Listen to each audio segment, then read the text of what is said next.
Morning and welcome to our next in the series in Philippians as we're working our way through chapter 2. I wanted to go back and read just a couple of verses from chapter 2 that we were finishing with last week and then look at the end of this particular section.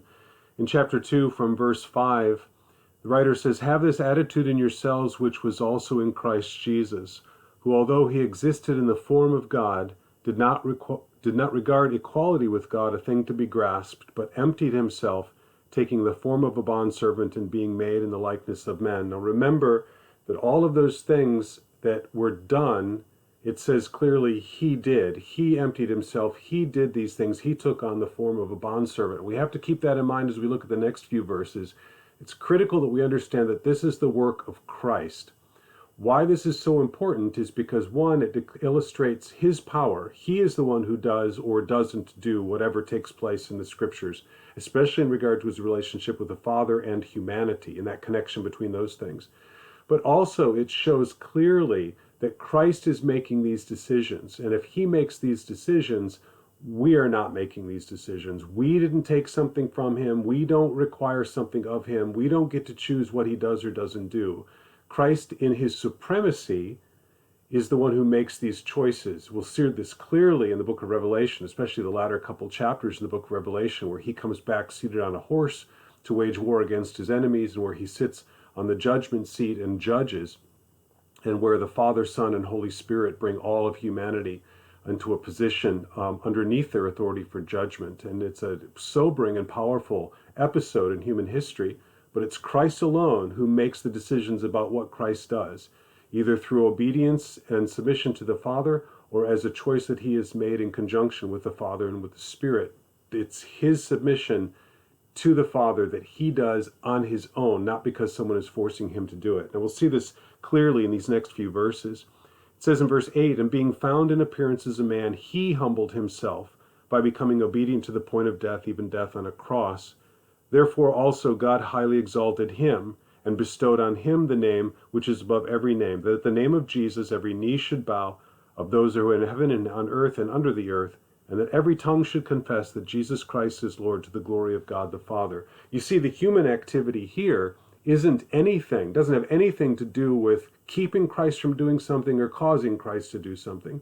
All human interaction in this particular passage is a submission to the act or work that Christ has already done and to his authority by humbling ourselves beneath him. Now, some will do it by force. They will be forced to humble themselves before God because they stand under judgment. Others do it willingly because they recognize that through Christ's death, burial, and resurrection, we have access to him and become part of his family.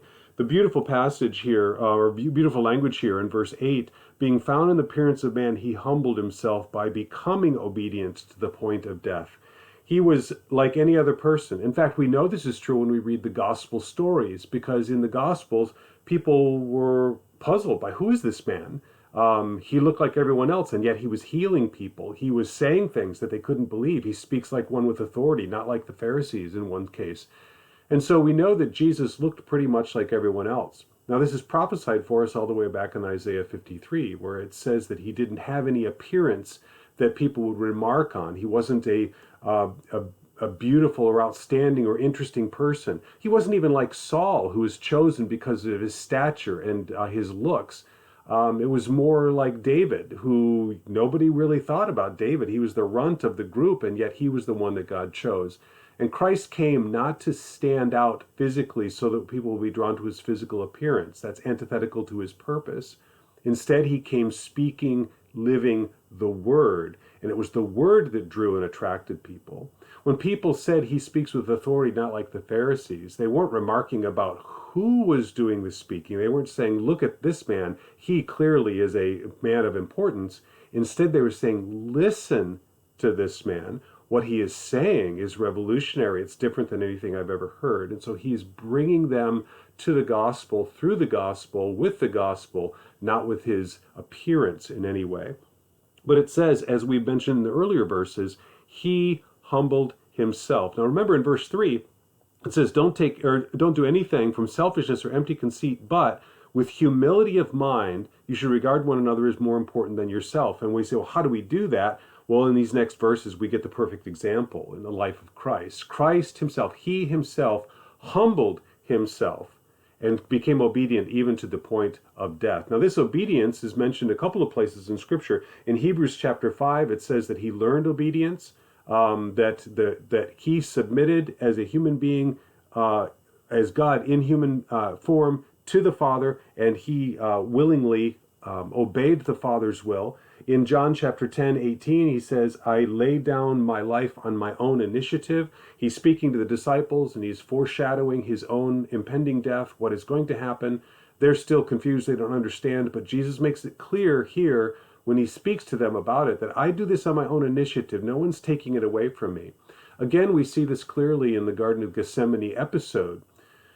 The soldiers come under the prompting and direction of Judas, of course, to take Christ. And when they ask if he is the one, and Jesus says, I am, and they fall down, they have no power, no authority over him. Jesus doesn't have to react with a sword or a fist or an army. He speaks, and through what he says, they fall down. Now, once again, they look at him and say, they're asking if this is the right guy. There's nothing about him physically that stands out that they would say, oh, this is clearly the Son of God. Look at him. But when he speaks, there's no mistaking who he is. The speech that he uses carries the authority of the Father.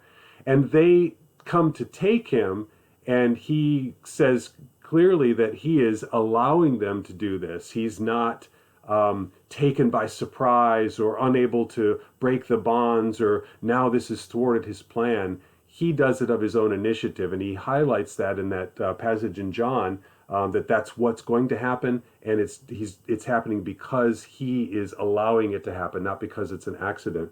Then there's a passage in Romans I want to look at for just a second, Romans chapter 5,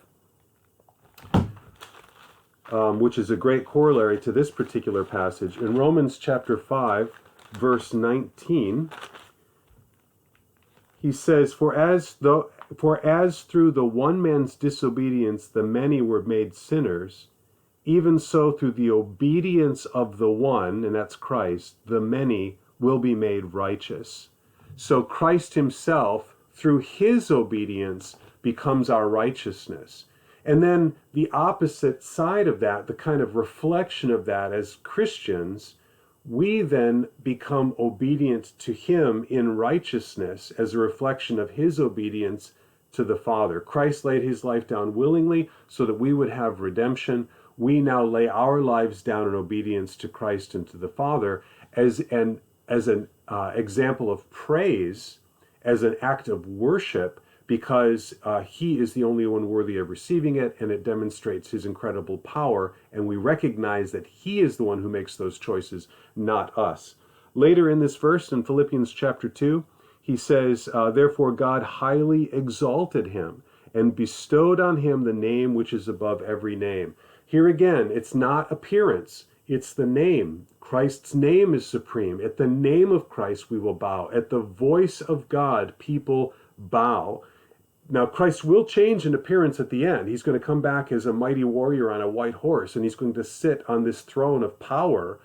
But our comprehension, our understanding, perhaps the clarity of our vision of who God is captured in the man Christ, because we can identify with a man. We can understand what hands and feet and a face and what exhaustion and hunger look like, and so we recognize that in him.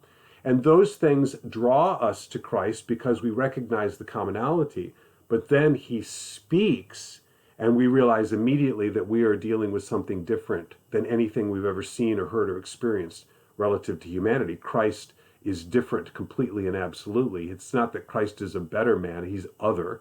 He's a different person altogether because he's a person of the Godhead, and we are not. So through his obedience, God sees that obedience and recognizes it as the Father, and in perfect union, in this tri-union, he elevates the Son to his appropriate place. And notice the language here. It says God also highly exalted, past tense, him, and bestowed on him the name which is above every name. The work is complete. The work is done. Christ was able to say it is finished, and now he is seated at his place of authority, recognized by God, once again as part of this triune Godhead. Not that he lost anything, but that he was restored, or that he was back into the form that he laid down earlier so that he could become a man and walk among us. And now he is seated and exalted at the right hand of God. And what happens? At the speaking of the name, at the mention of the name of Jesus Christ, every knee will bow, those in heaven and on earth and under the earth, and every tongue confess that Jesus is Lord. Now, this is not universal salvation, of course. This is simply an acclamation. You don't have to agree with someone to recognize their power or their authority. And here we see this example, I think, pretty clearly. There will be people who will want the mountains to fall down upon them so they don't have to face God and face judgment. We see that recorded in the book of Revelation.